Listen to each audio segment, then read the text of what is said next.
Unapologetic. Welcome to Men Talking Mindfulness with your hosts John McCaskill and Will Schneider.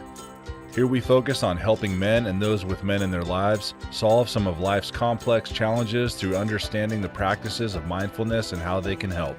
Each episode is in an environment free of judgment and criticism with a focus on authenticity and inner peace. Let's dig in.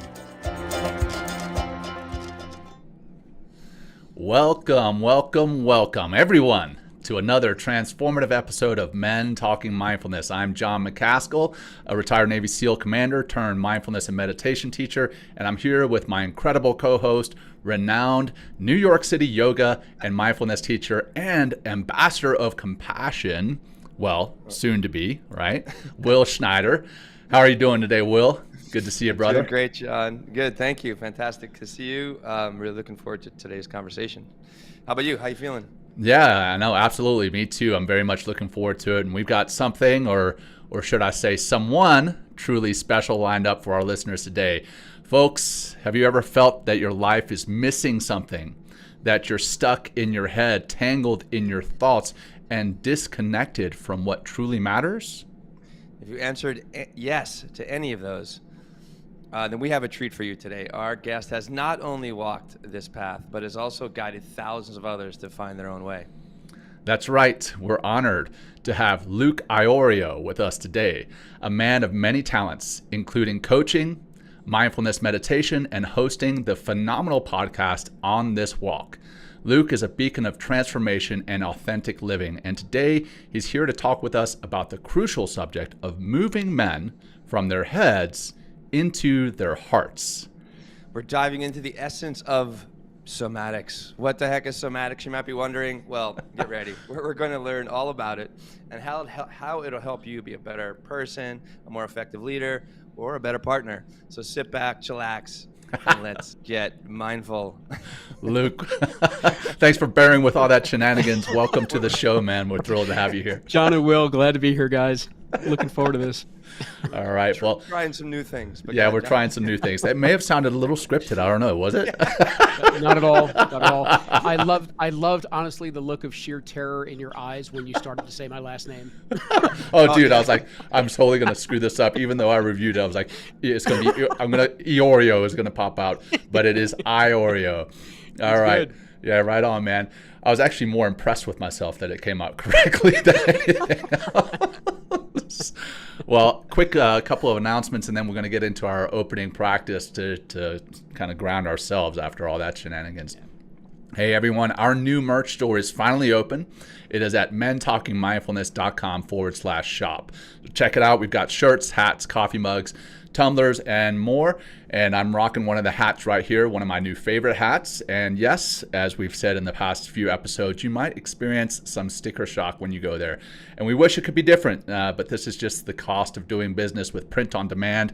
Know that we are not making a dime off of any of this merch. This is the best we can do right now. So if you want to support the podcast and if you want to support mindful living, please check out our shop, mentalkingmindfulness.com/shop.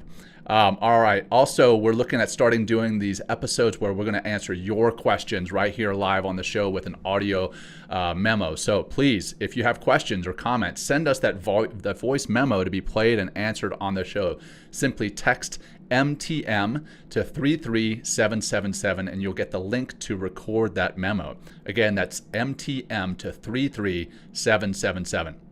And then lastly, please help us to grow what it is we're doing, the impact that we have through following us and supporting our social media channels. We have a new TikTok channel, we have our IG and our YouTube, and lots of great original content there that's outside of the show. So please help us to grow what it is we're wanting to do with spreading mindfulness, love, compassion, and all that goodness. All right, now I'm going to turn it over to Will for our opening practice.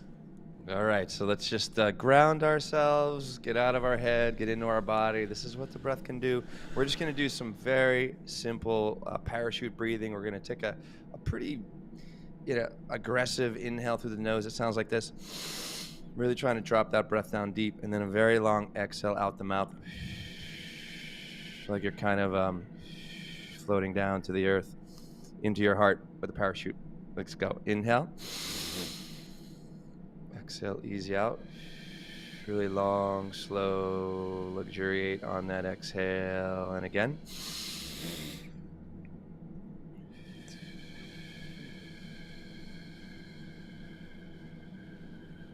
I'll do 2 more in. Easy, easy, slow. Maybe relax your face, melt your shoulders 1 more time.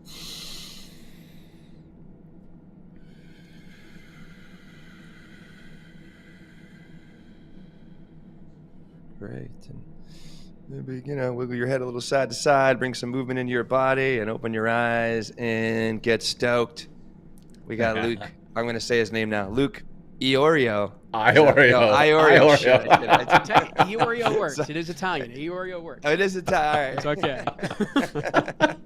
We're just going to have you change the way you spell your name from here on out, Luke. If you would just spell it E-Y-E, Oreo, like the Oreo that we eat, that would be helpful. Like the cookie, right? Well, Luke, again, we're so honored to have you here with us today. Welcome to the Men Talking Mindfulness podcast. Let's start by sharing a bit about your journey into mindfulness and coaching. Can you give us the Reader's Digest version? Sure. And those were actually, I guess, two very, very different paths. The short story on coaching, which began coming up to on 20 years ago, was the organization that I ended up getting connected to and even running found me completely by accident, found me by happenstance. They reached out at a time that I was doing a lot of small business consulting work on the marketing and management side of things. And they were a relative unknown in the coach training space. They reached out to me with a laundry list of questions to how do we build the business and how do we build our value and do we need more capital and all these things. And it's an email, to be honest, that on most days I probably was going to delete because it was just looking for free consulting advice. And I caught coaching at the end of the URL before I replied. And I grew up playing sports, having absolutely no idea what I was about to get myself into. And so I checked out their website and I started to learn about this emerging field of coaching, which, so again, I guess this would have been 2004. So about 19 and a half years ago when I first discovered it. And when I started to learn more about the field, I recognized a lot of the challenges that I was running into with the entrepreneurs that I was working with, a lot of the struggles they were facing, as well as the entrepreneurs that were becoming very successful and surging forward. I also recognized certain things within coaching that was supporting that process. So anyway, I became engaged with the organization. I replied, hit it off with the founder and his partners. And over about the next year of working with them, it became very clear that, number one, I wanted to become a coach. So I enrolled in their program. And shortly after that, they actually hired me and brought me in internal to the organization. I came in as a partner at that time. And it began just an unbelievable ride I was with them for 17 years. And we can talk about the growth of all that. Anyway, fast forward, I am well into that career. I am CEO for about 5 years, and I ran straight into a brick wall called burnout. And when I ran into burnout, I recognized I needed to really begin to understand what's actually going on here. And I had been touching, I'd say, the fringes of mindfulness at that time because it was starting to float around in a much more popular space. I guess this is maybe 10 years ago or so for me. And so it was becoming more popular. I was familiar with MBSR, with John Kabat-Zinn and some of that work. I was familiar with Jack Kornfield, but I never really dove further into it. And I finally recognized I've got to go in this direction. And I was fortunate enough to find one of the institutes, Nalanda Institute here in New York City. And when I connected with them, I found an approach to mindfulness that was not secular. I specifically wanted the spiritual underpinnings of the mindfulness path that I chose. And so I went down that route. And what it opened in me in terms of learning to really properly meditate for probably the first time in my life, at least for me, it connected me to a deeper form of meditation. It opened me up to what we'll get into with the somatics of actually introducing me to the fact that I had a body, that there was a whole lived experience below my neck that I wasn't familiar with. Imagine that. Imagine, shocking, right? And as part of that path, I was also actually, because I didn't know this, Will, this ambassador of compassion that you're moving towards, I was also introduced to compassion-based mindfulness. Nice. And that blew me open in a way that I was not expecting. Wow. Beautiful. Thank you, Luke. And well, why don't we just dive right in and let, what's going on below the head, and below the neck? Like, what does this somatics mean? Like, or maybe just start with like, what was your experience of first connecting to your body, to your heart, and just getting out of your mind a little bit. So as we are a few men talking mindfulness, I'm going to speak to this from the man perspective, you could say. We can be, so know that I'm making some generalizations here. We can be very much prided on the fact that we rely on the strength of our intellect, and we rely on our ability to figure things out. And so that was also a place that I escaped to for the sake of certainty and safety in my life. When at times earlier in life where I wasn't comfortable with some of the feelings, emotions, things I was going through, experiencing in life, I retreated to my mind. I became really good at school. I became really good at work. I became really good at figuring things out. And so it was a kind of a safe place for me to retreat to. And I don't think that most men recognize that we want to pride ourselves in what we can figure out. We want to pride ourselves in what we've learned and how much we know, but we don't realize that very often we're retreating there. That's actually a place of safety for us. And so I didn't realize there was that much more that was going on in my body, because I didn't realize I was trying to keep myself safe from what I was actually feeling. And so when I was able to slow down through various mindfulness processes, and even just, those first couple of weeks of doing very slow, deliberate body scans and breathing body scans with getting in and dropping in and bringing my awareness and my breath to different parts of my body and saying, well, what does this feel like? What's here? What do I notice? And just beginning to have this wave of we can call it emotions, I would now call it energy, that would rise up that I wasn't aware was there. And as I went on later on to teach, because I can now explain this, I didn't realize I was going through this myself, was that as I started to get more and more aware of the physical sensations and emotional climate that was actually going on inside of my body, it feels like at those moments that you start to become a little bit less stable. It almost feels like you become a little bit less grounded, and you start to see or feel certain emotions more intensely. You start to feel maybe things like anxiety or worry more intensely. You're more aware of certain fear that's there. You're also more aware of when you're on a high and when things are just booming at those particular moments, that aliveness that takes over. And what's happening in those moments, what I was really becoming aware of, all of that was always there. It was always present. I just wasn't tuned in enough to recognize that was actually what was going on. And so there was a lot that I was suppressing. There was a lot I was repressing. There was a lot that I was keeping a ceiling on, even if in the moments of happiness and joy. And the more that I was able to drop into actually being present with and aware of my body and using my breath to bring that awareness to different parts of my body, I was discovering experiences that had been living in my body for 35, 40 years. Wow. I didn't know were present. And pains and wounds and traumas even that were there that I had never faced, I had never addressed. As well as the fact that the more I went there and the more I was willing to go to those tough places, the suffering side of what the human experience can be, the more boisterous my joy became. The more alive I came in, like the playfulness of who it is that I am, because it was like I gained access to this much bigger, wider range of who it is and who it is that I am and what this experience is. Nice. Well, with regards to the somatics for our listeners, again, as we were kind of discussing before we went live on the show, most of our listeners are men, but we have listeners from all genders. Can you share some practical exercises or tips for our audience, and then specifically for our hard-headed men that are listening, if they wanted to incorporate somatics into their mindfulness routine, what would that look like? Sure. Some of you actually may be more familiar with some of this than you realize, because when you start to get into things even as simple as a mind-body scan, you're beginning to move into the somatics. You're beginning to move into the body, right? So that's what somatics, the whole point of it, right? How do we move into our body? How do we begin to use our awareness of our body and our breath to begin to ground us in what we are actually feeling, sensing, connecting to in any given moment, as well as what is still present for us.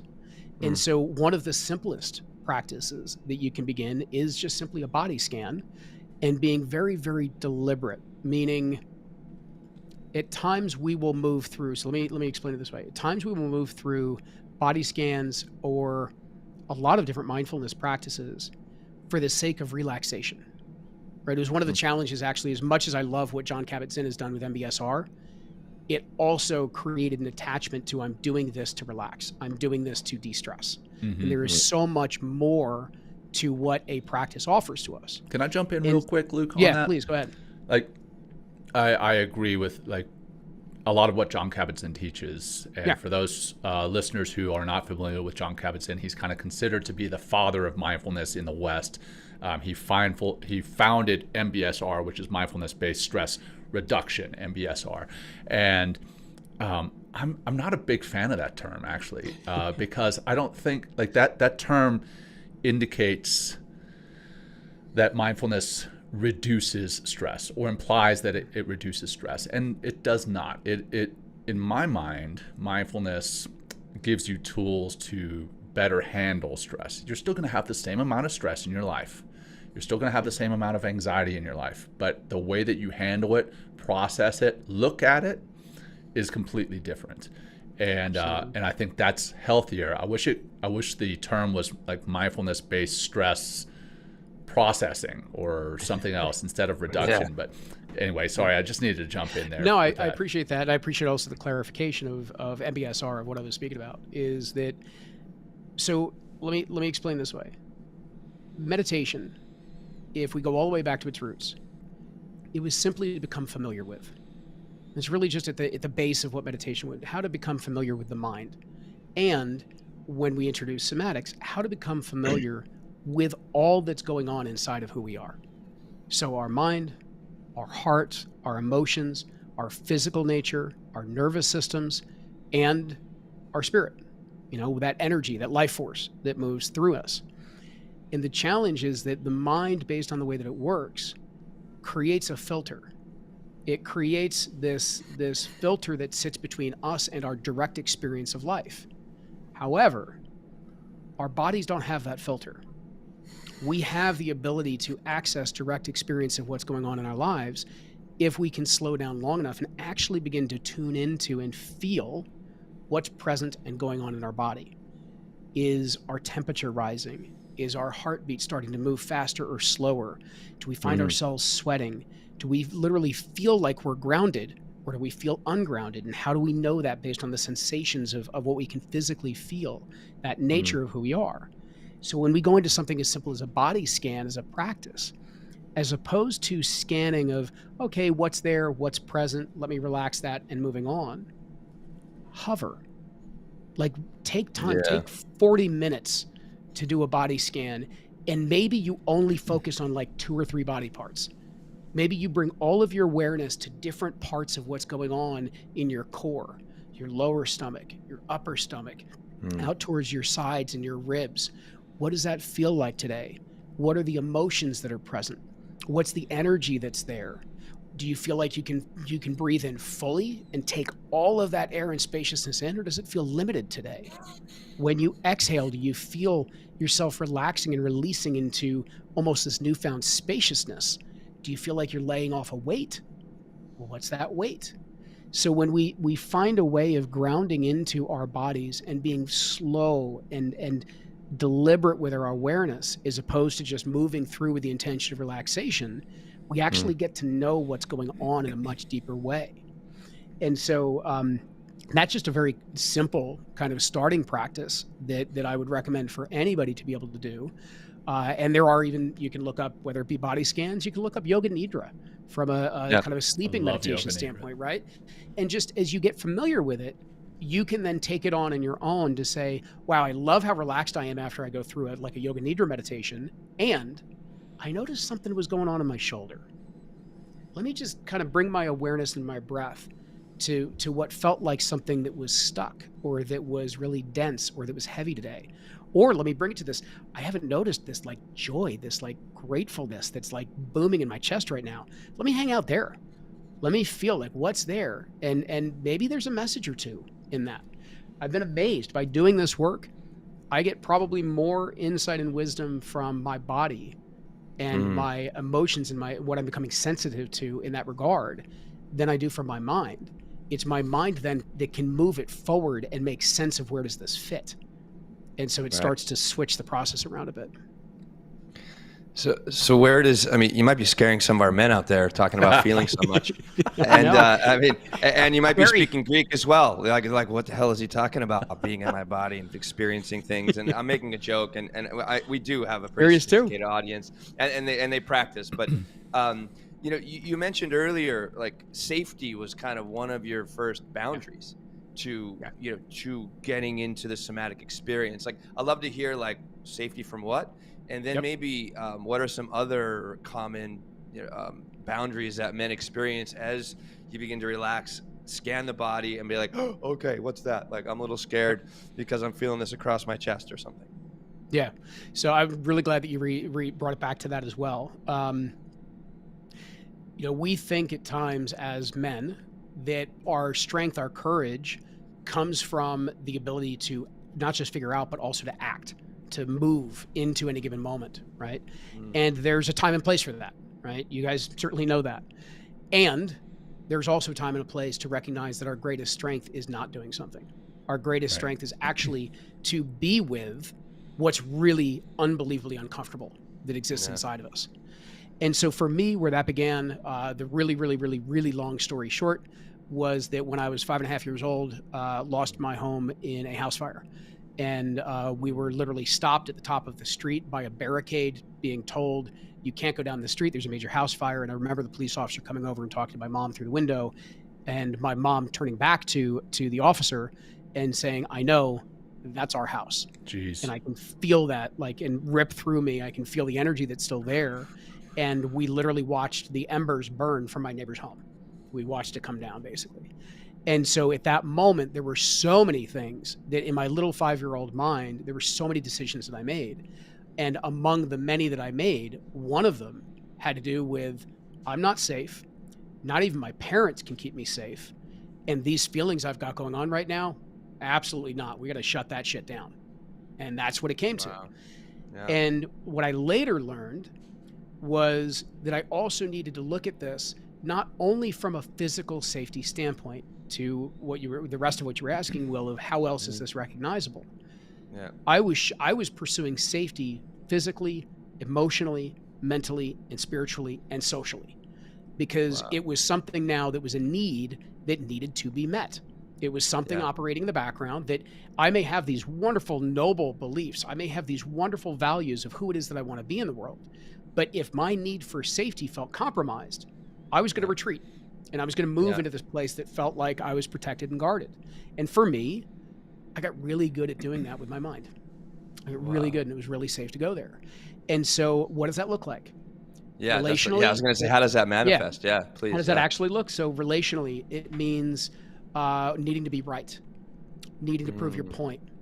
It means that a different way of saying that, which was probably more true for me, was needing to be understood. So if I need to be understood, I'm not taking the time to understand you. Mm-hmm. And so it puts up this barrier, this wall for us relationally. I need to be right. I need to be understood. I need to be heard. Because to me, if those things are met, then I'm safe. But if I'm not understood, I'm not heard, I'm not listened to, then I'm not safe. And so I was equating that from a relationship standpoint. I was very difficult for, even my wife was very difficult to get to know me in many respects, because I was very guarded in many ways. That speaks then to some of the emotional side of things, is that emotionally, how would that show up? It would show up through aggravation. It would show up through frustration. It would show up through anger. It would, show up through just kind of that overwhelming energy of, I need to prove myself. I need to do these types of things. And so I've got to portray myself that way, which will tap into the mental. I'll get to that in a second, because I didn't want people to know that inside I was feeling like a fraud. I was feeling like I'm not actually who I'm portraying myself to be. I don't feel safe. I feel like maybe if people really got to know me, maybe they won't like me. They'll reject me. Brings you into the mental side. So mentally, how do we keep safe? We keep safe through the identity that we want people to see. how do we want to present ourselves to the world? And then how do we remain consistent to that identity in the world? Because, and I went through this even very recently, when I left IPAC, I stepped down. The start of it was after I burnt out. I knew I had to change paths, and I went on about a 2-year process of finding my replacement, bringing them aboard, training them as CEO, and then letting them fly. And I remember the day, and to my business partner, Joan, who's the current CEO of IPAC, I remember the day that we announced her as CEO, and I couldn't have been happier. Like, this is amazing. I'm finally, like, I feel like I'm moving on to something new. She is so well positioned for this. She's got this. This is great. The very next morning, I woke up in sheer terror. What in the hell did I just do? Wow. Right. You had no identity anymore. What did I just give up? Exactly. Yeah. That was my safety. And even this journey that's continued for the 7, 8, 9 years since, I've become and moved much more into, as we joked about before I got on, the soft stuff. I'm moving more into emotions. I'm moving more into bodies. I'm moving more into spirituality. I'm moving more into the stuff that I would have looked at 10 years ago and go, oh, hell no. I'm not going to give that a shot. There's no way.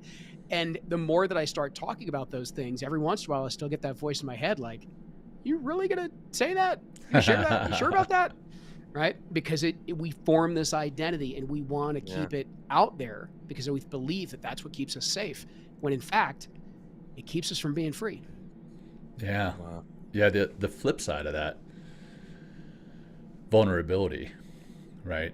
How do you see vulnerability playing into a man's journey, or anyone's journey for that matter, toward mindfulness and toward somatic healing? Mindfulness, both from especially when I got into more of the body-based, somatic-based work, and then compassion-based work, it allowed me to step into and understand what were the parts of myself that I was trying to protect in the first place. So I needed to be able to acknowledge that there was part of me that was playing the role of protector. And underneath, I had to ask the question, okay, what's it protecting?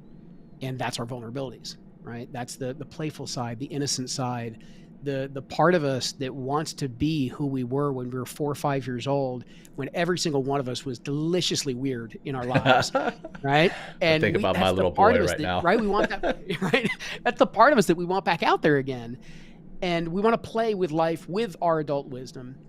And so anyway, with that vulnerability, to me, I'll say it in 2 different ways.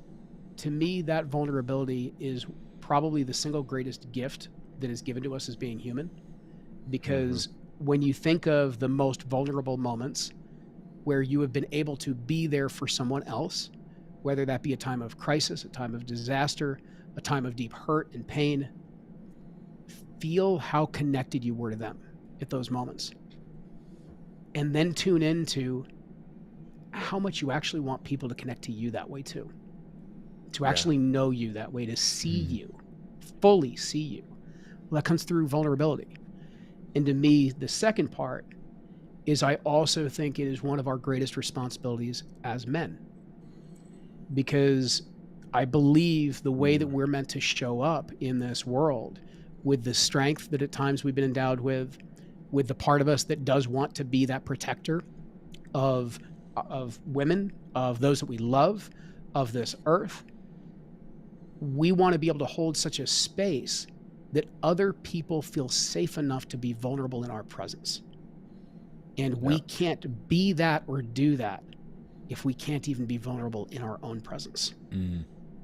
But to me, that's some of the greatest strength that we can ever tap into, and it provides us a level of connection as human beings that I don't know if I've ever met anybody on this planet yet that is not yearning for deeper connection than what we experience right now on this planet.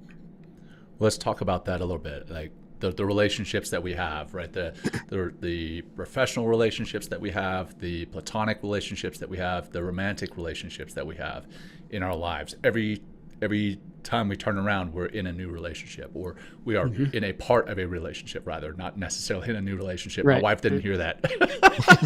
I don't want her to think I'm in a new romantic relationship every time I turn around. You're rediscovering your romantic relationship with your wife. That's right. Exactly. Always. That's what I meant. Thanks, guys. I'm turning bright red. I don't know if you can tell that. But how how does the mindfulness and the somatics affect a man's relationships?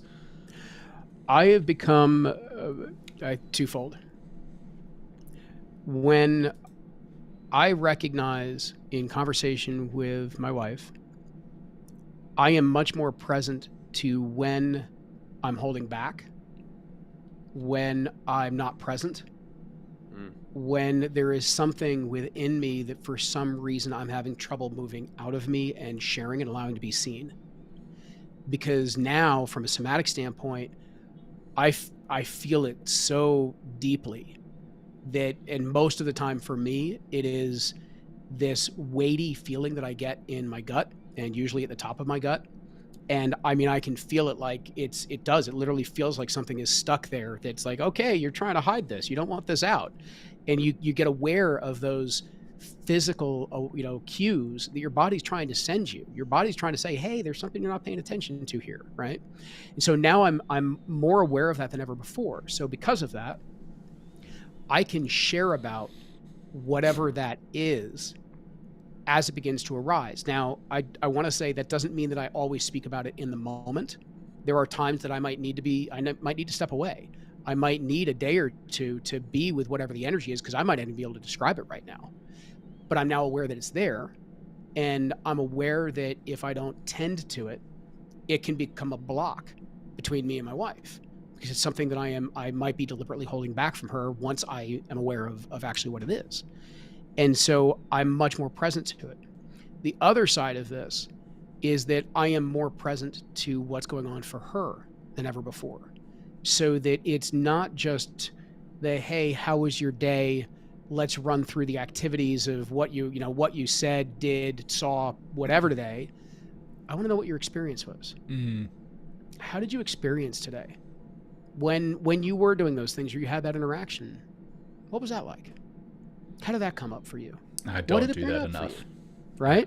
Yeah, on both sides, asking and expressing. It's just a total different level of presence. And when we get into those types of interactions with our loved ones, it makes it so much richer. And you were joking of it's all these new relationships. You don't want to convey to your wife that there's a new relationship there. There's part of it though that when we get into it, there is a newness that we feel, because it's almost like we're always discovering more and more about the person that we're already in love with. And frankly, actually, I'd say for a lot of individuals with relationships that are struggling, it's the things that we're not getting present to, that we're not expressing, we're not allowing ourselves to actually face and feel, that then become the blocks between us. If we can clear that, in many instances, you can fall back in love with whomever your partner happens to be. Or you'll get to a point where you can see each other for who you both truly are. And if that's no longer the same path, it's no longer the same path. But it's not being chosen out of this blind spot, out of this, unconsciousness, these blocks that are standing in the way. Yeah, and you have that's why the practice is so important. Because if we're able to sit with ourselves, right, especially that body scan, we're able to be with whatever our emotional experience is on the inside, and we slowly, through practice, being with it, moving through those barriers, and we're able to develop like that emotional vocabulary. It's like, oh, I'm feeling this way, and by creating that space to practice and kind of get in touch with yourself, I mean, we begin to show up better for everyone in our lives. Like, you've worked with like a lot of different men. Like, what is that journey like? I know it's different for every man, but what is that shift like for a man when the light bulb goes on, or is there a particular thing that always kind of comes up when you work with these different men? But like, what is that shift like, from this this clouded of judgment and being protected and being safe, versus like, here comes a light, and you're like, oh wow. I would say the best way that I could probably put it, which I do actually think is probably true for every experience that I've witnessed myself or been part of. The light bulb goes on when all of a sudden I as a man feel like I'm seen for the first time. Oh wow. That just hit me. Yeah. I felt that. Yeah. Yeah. And when I will say my greatest joy in that work is when I get to do that or be part of that, whether being literally in the experience or facilitating the experience, and it's a group of men. Yes. There is something very, very special about a man being seen by other men. And it's almost like you feel like you not only are getting seen, but there's part of you that's getting called forward at the same moment. And that's the you that's always been in there that you want to emerge and lead your life with, and lead your relationships with, and show up and lead your career with. And when you connect to that, you can't unsee it. You can't be unseen at that point, right? You can try to hide, you can play your games again, you can do all those things, but the man that witnessed you or the men that witnessed you, they know who you are then. And they can keep calling that version of you forward. Yeah, that's beautiful. Well, I'm curious, when I first said that, I'm curious, you said that hit you. I'm curious if you could say more about that, of what hit you. Well, because I've been seen, and it's a real event. Like we especially, you know, I sat in a men's group for a long time, and we would deal.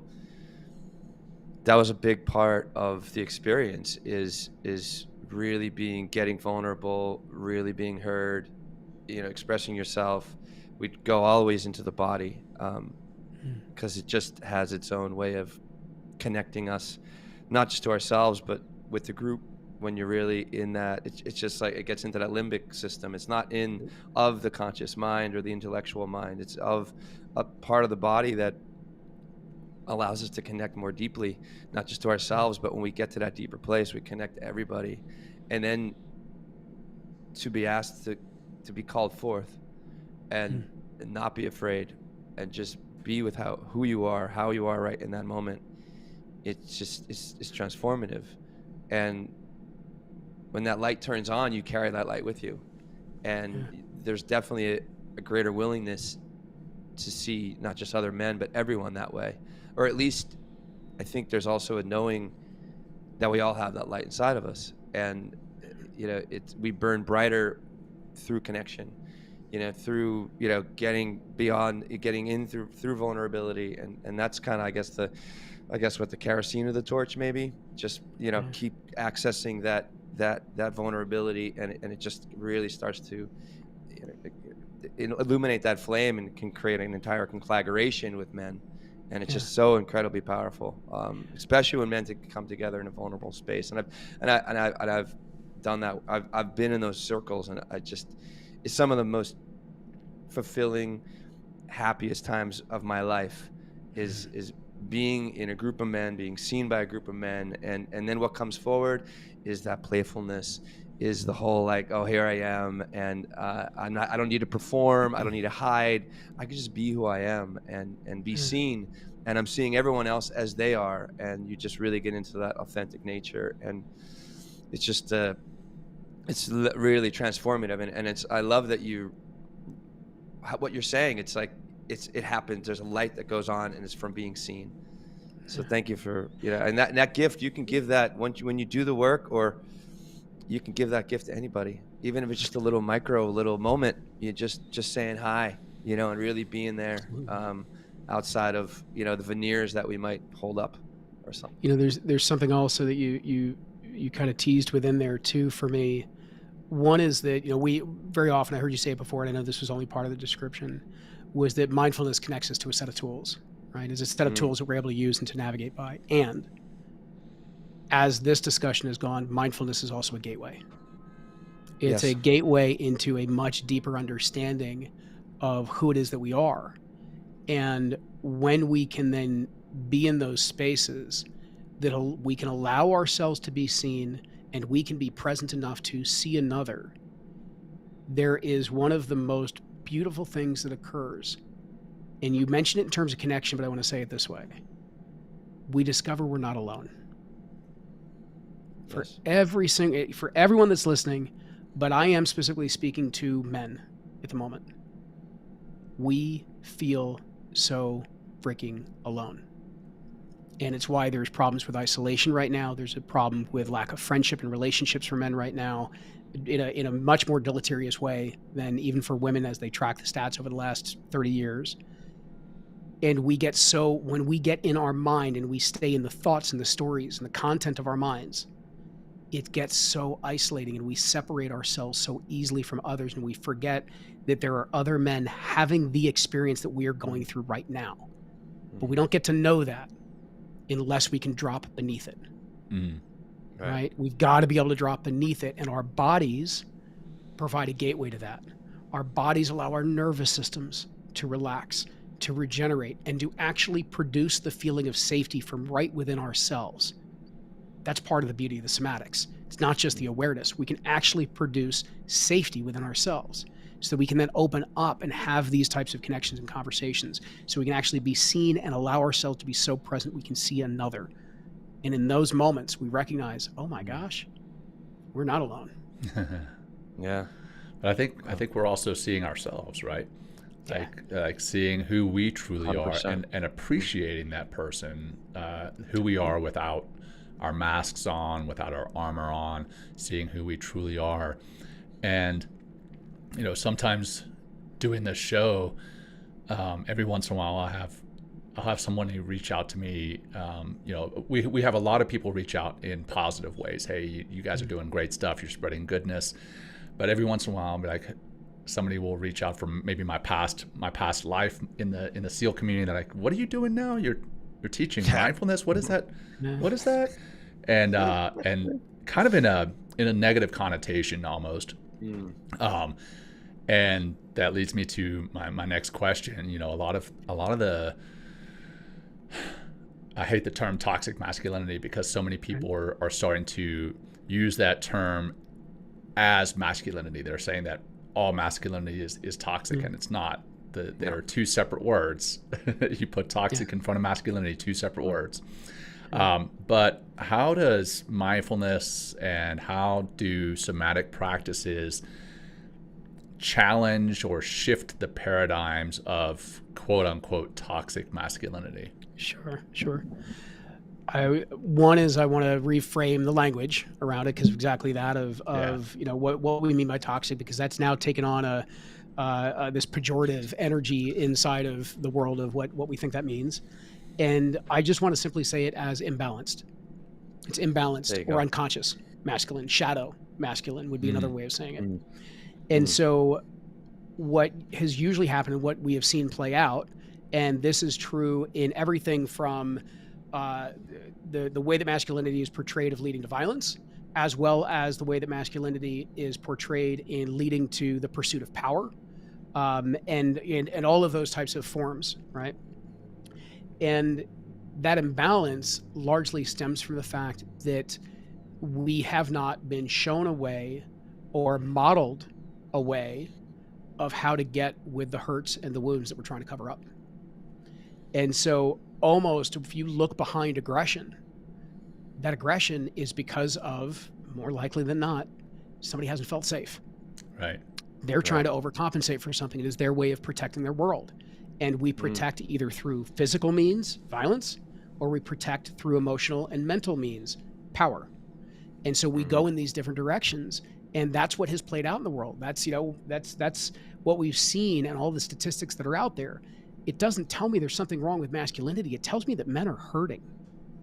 Yeah. And I'll be honest, I feel the emotion of even saying that at the moment. Men are hurting. They're in pain. We are acting from a place of woundedness when we see these stories get played out. So why is this so important? Is it's actually start to learn how it is that we can turn towards the real energy that's causing the challenges. We've, you know, got a society that everything is a lotion, potion, pill of how it is that we're going to fix something that is all about fixing all these symptoms, and nothing is about cause. We don't think systemically enough or holistically enough to be able to actually get down to cause. And you can't do that unless you're quiet, unless you can understand what it means to be in stillness, unless you're willing to sit through so much discomfort because you know somewhere there is something on the other side of it. And instead of sitting in those discomforts and that pain or the wound that is there, and I do not mean to dismiss the severity of some people's wounds and traumas. They're massive and significant. And we need to find a way individually and collectively to begin to sit with it. Because when we get to the other side, we no longer have to act from that wounded place.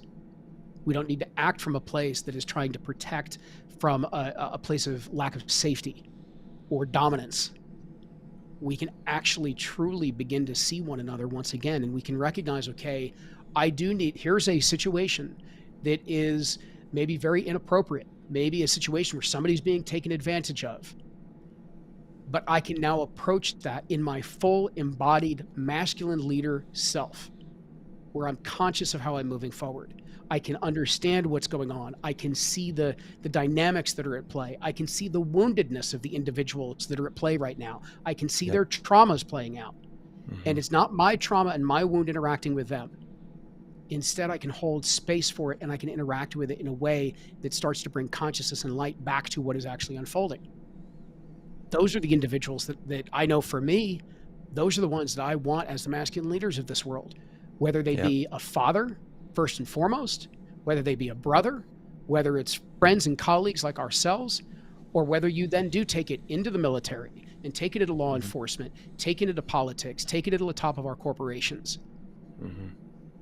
When we can sit with that discomfort. I've heard it phrased many ways. One of the organizations that I'm connected to, Man on Fire, they love talking about what they've learned from studying the Buddha, and that suffering is nothing more than the avoidance of suffering, is the way that they like to simplify that first tenet, right, of Buddhism. We need to be able to learn how to face our suffering. We need to learn how to go there, to face it, to feel it, to be with it, and no longer let it run our lives. That's freedom.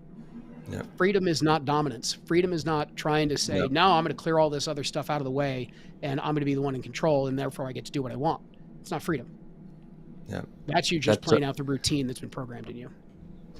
That's like one of the first principles of self-compassion is turning towards your suffering, turning towards. And you also bring up, I've done a few Vipassana meditations, like a 10 days of meditation, and all you're doing for the last 4 days is you're sitting and body scanning for at 1 hour every meditation for 10 hours a day. It's very intense.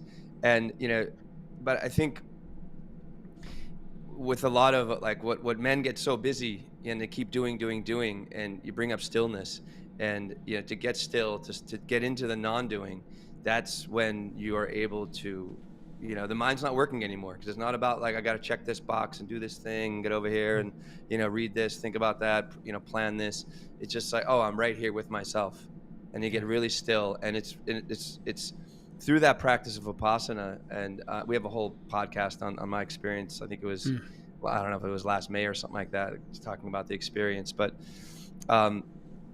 you really get to stop, and it gets very uncomfortable, because all that agitation, all those things on the inside that we're hiding from start to come out, and they start to come out in very, very different ways. But also that practice has helped me to get very deeply in touch with everything that's going on. I can feel anxiety or stress coming up like really, really quickly. But like you mentioned as well, I can see it in other people. I can see it very, very, very easily, how people are hiding what they're doing, the games that they're playing in order to hide from their own suffering. And you're also teeing up something beautiful. Our guest next week talks about there's 7 major micro traumas that occur in our life, limiting beliefs, he calls them, in his book, Code to Joy. And you have to understand all these 7. And one of them is safety. There's another 6 more. I don't know all of them right now, but that's like that. This is the process. I mean, it's every episode in some way we come back to this one core tenet of mindfulness and transformation is getting still, being vulnerable, and then living through that vulnerability, but also connecting to yourself, but to the greater world out there. And it's everything that a lot of the work that John and I have done with the retreats we're doing a mastermind right now, and it's just amazing to see men wake up. And that's, I think that's one of the reasons they stay so attached to this show, because we give them so many different opportunities to see their life in a different way. So maybe they can wake up a little bit more effectively in that aspect of their life that they might be missing right now. Absolutely. So I resonate so much what you're saying. Luke, thank you. This is so wonderful, wonderful. I appreciate that, Will. And for those men that are kind of standing at the edge of this conversation, so to speak, right? Okay, they're pushing it here of what I might be willing to try and do, and maybe they're getting a little out there with certain things. One of the greatest values, and I've never seen this not to be true for all men, one of our greatest values that we share collectively is freedom. We want to feel free. Right. We forget that freedom, first and foremost, this was a tough lesson for me to learn. Freedom is actually here in the mind, it's here in the heart, it's here in the body, it's here in our spirit. Freedom has nothing to do with what's outside of us. And I went through life for a long time trying to, I was young entrepreneur and I was hard charging and I wanted to achieve. I wanted freedom to do what I want, when I want, with whom I want, right? Completely circumstantial. It was all about the way the world needed to look, the way the circumstances of my life needed to look for me to feel like I had freedom. And as soon as I started to say, no, that's actually not what freedom is. Freedom is within. It's to be free in my mind, that I'm not ruled by my past conditioning. To be free in my heart, that I'm not ruled by my last wound, or the wounds that have hurt me the most or cut me the deepest. To be free in my body, to be able to, no matter what's going on from an ailment standpoint, to connect to the amount of life force that we all have access to. To be free to actually connect with whatever we call spirit, soul, or otherwise, or life force within each and every single one of us. To me, that was a completely different level of freedom that I wanted. And I will be kind and say I will also add the warning that I wasn't given when I made that pivot, which is that as soon as I said I wanted to be free within, life brought me every single way that I was not doing that for myself. And it was just kind of one situation after the next of, oh, so you want to be free within. All right, well, let's bring up this conditioning. Let's bring up this old issue. Let's bring up this belief. And it just kept presenting me with all the ways that I had built my own prison. That's what burnt me out. It was not the amount of work. Sure, I was working tons. I had a big workload. It had nothing to do with why I burnt out. I was taking care of my body at least reasonably well. Doesn't matter. It was all internal. It was all emotional and mental. So, what does your practice look like now in order to stay fresh, to stay open? Like, how do you kind of keep this health moving and going? Combination of a lot of things. So let me first preface it with this. The way that I like to approach my practice, and I'll say this is predominantly my morning practice, although I do have a few evening routines, but mostly my morning practice, is that I've got about 5 to 7 practices that are my go-to practices. I do not do them all every single day, meaning that I want to give myself a little space to recognize I feel different on different days. And I want to have, for me, variety is something that's important, a menu that still keeps me connected to the path that I want to be on. So I use a variety of these on any given day. I do tend to sit for some form of meditation. Mindfulness based. Most of it is me really truly just allowing myself to drop into my body and be present with what's actually here in my body on that particular morning. I usually do that for anywhere between 10 to 15 minutes. After that, I usually connect briefly to a gratitude practice. One of the things that that I've done gratitude off and on through the years. It was when I was finally allowed myself, I should say, to truly actually feel the gratitude in my body. There's a big difference between listing what you're grateful for and allowing yourself to actually feel it. I do that after meditation because my body's more open at that moment. It's more tuned in to be able to feel. So that's when I'll introduce the gratitude. And the way that I do it actually follows a lot of what the Heart Math Institute teaches around heart coherence, is bringing in that level of gratitude to our hearts. So from a nervous system standpoint, we can drop into heart coherence or our parasympathetic nervous system. So that's another part of it. Some days I journal. That's kind of one of those things that comes and goes, depending on what needs to move through me at any given moment. There is another practice that I do daily pretty much at this point, which is referred to as consciousness exercises. They're a form of kind of a somatic breath work that I do that are connected to different stages of awareness and consciousness that I may be going through. That's what I learned through Men on Fire and my friends there. And I also tend to make sure that pretty much every single day I get outside for at least an hour. And I try to make at least a portion of that non-exercise. So it's great. I love exercising outdoors. I'm part of an organization that does that every single day. Every single workout's always outdoors. But I try to give myself at least a few minutes every single day where I can just sit and breathe the air. I can feel the wind or the rain or the sun or whatever, or the cold or the heat, whatever's present, because that brings in a different level of sensory awareness for me, as well as it's immensely grounding. So those are some of the, so that's core to, all of those are core to the practice. Nice. Yeah. Well, let's shift a little bit to what it is you're doing. I know we talked about your podcast, On This Walk. Yep. You offer retreats and a couple of things. One, let's talk about the podcast for our audience. If they wanted to come over and listen to your podcast, maybe they already do. Are there any episodes or conversations that you feel resonate strongly with today's topic? Yeah, I mean, I would say a few. So if you go and listen to On This Walk, wherever you're tuning into the audio side of this podcast, there's a few very, very early on. If you want to hear my core story, go all the way back to the beginning. But I think it was episode 3. I did a talk with Ashanti Branch and another guest on the masks that we wear. That's one that I consistently I hear conversations on over and over and over again. And actually, the very last podcast that I recorded with Jed Diamond is really about the awareness of where men are right now, and what he's doing as a moonshot for mankind kind of project. Yeah. It's really speaking to the hurt that men are in right now, and how is it that we begin to move past the loneliness.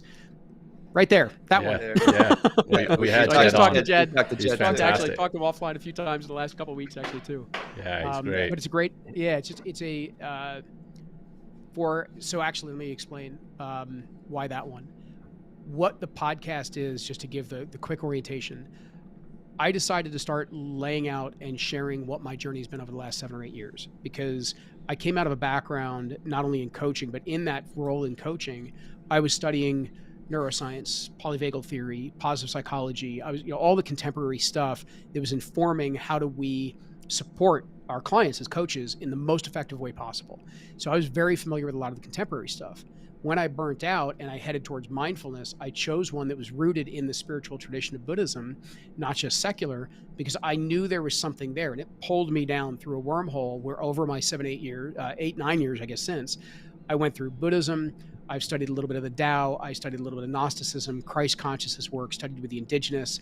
And so I got the spiritual side that frankly was the stuff that we had figured out 2,000, 3,000 years ago that modern science is looking back on and going, yeah, they got it. They were right. And so anyway, I share that where the podcast shares that journey, meaning those stories, those teachers, those guests, the friends that I ran into, the colleagues that I met along that whole journey, and where it is presently is the fact that I've been very, very called towards men's work in the last 18 months.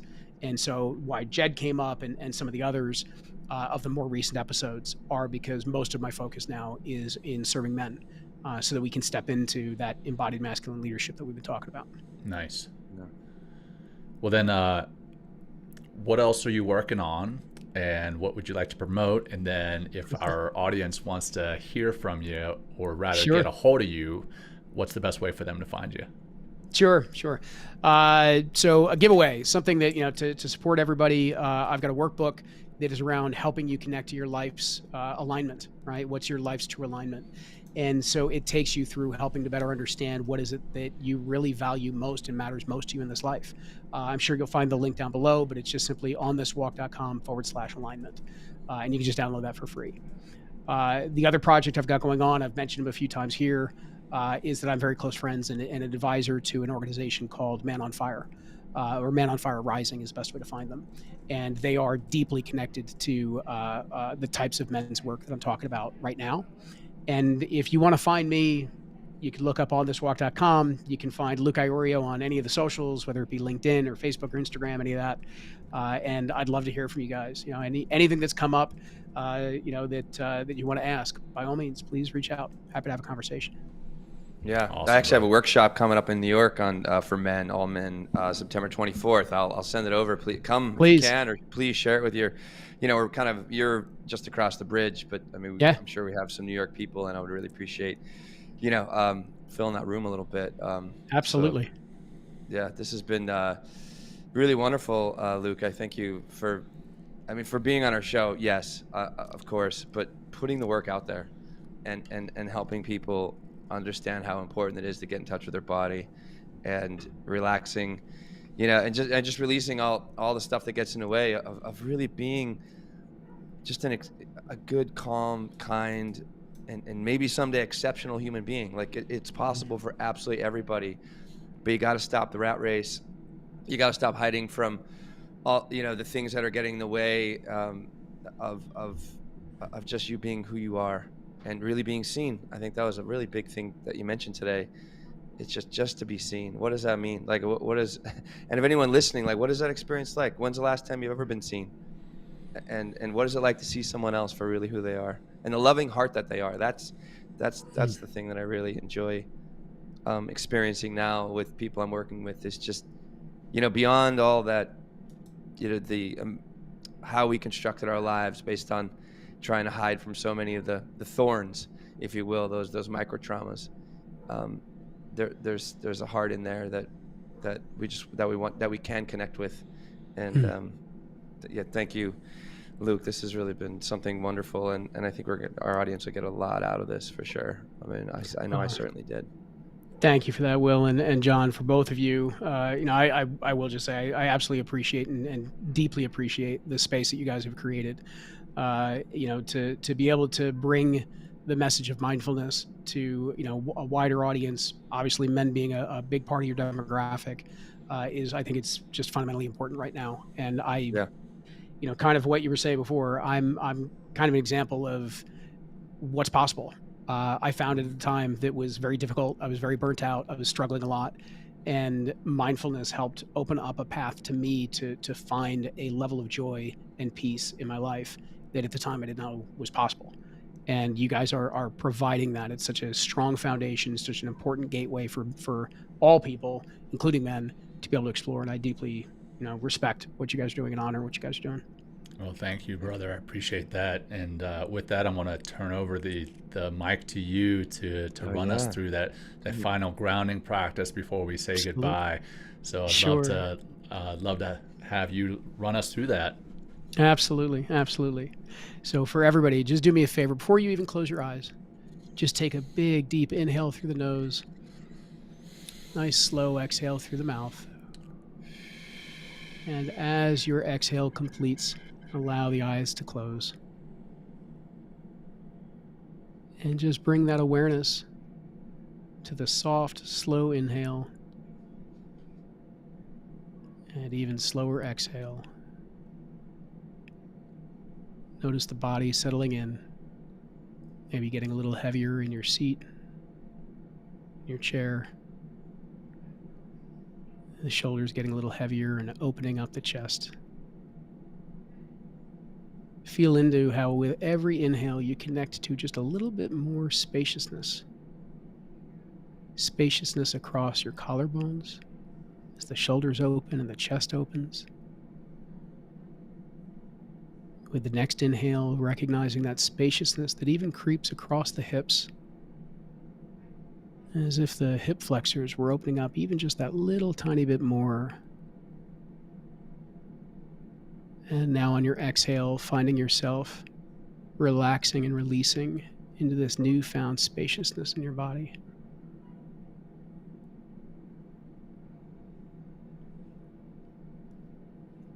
And now we're just going to take 5 clear breaths. And as we do this, just allow anything that has risen in our conversation, that has spoken to your hearts, to be present for you now. Taking in a big, deep inhale through the nose. A little sip of air at the top. Hold that for a second.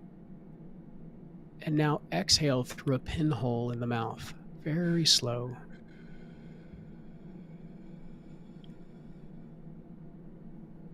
Again, a big full inhale through the nose. Little sip of air at the top. Holding for a second. And releasing gently through a pinhole in the mouth.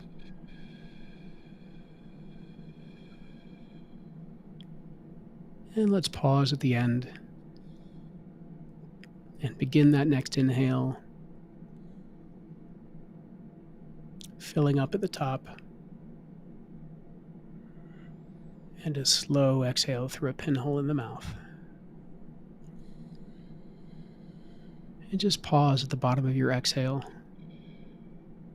Allow yourself to be present to the emptiness, the clearness that might be there right now. As we begin the next inhale through the nose,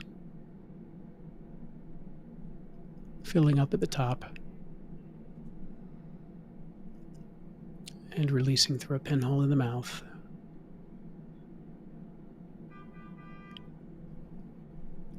Pausing at the bottom before our last full breath.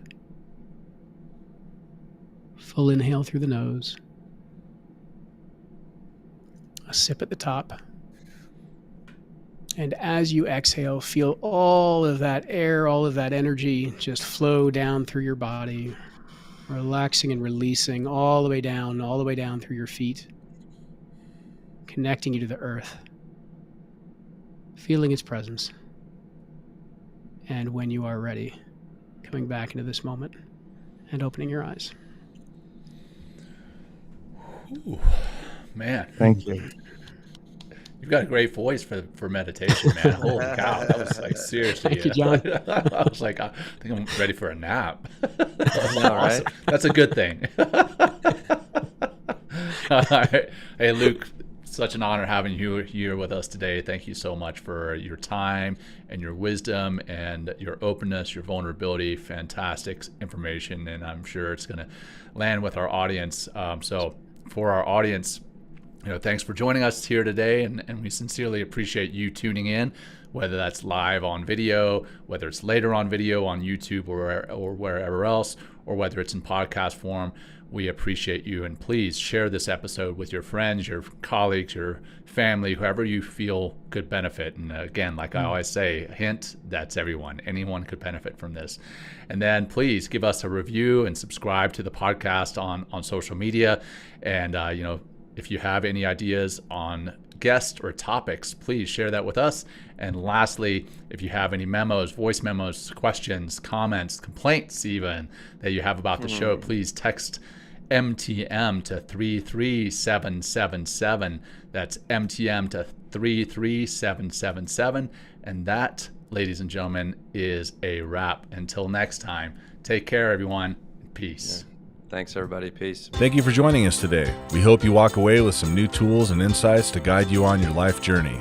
New episodes are being published every week, so please join us again for some meaningful discussion. For more information, please check out mentalkingmindfulness.com.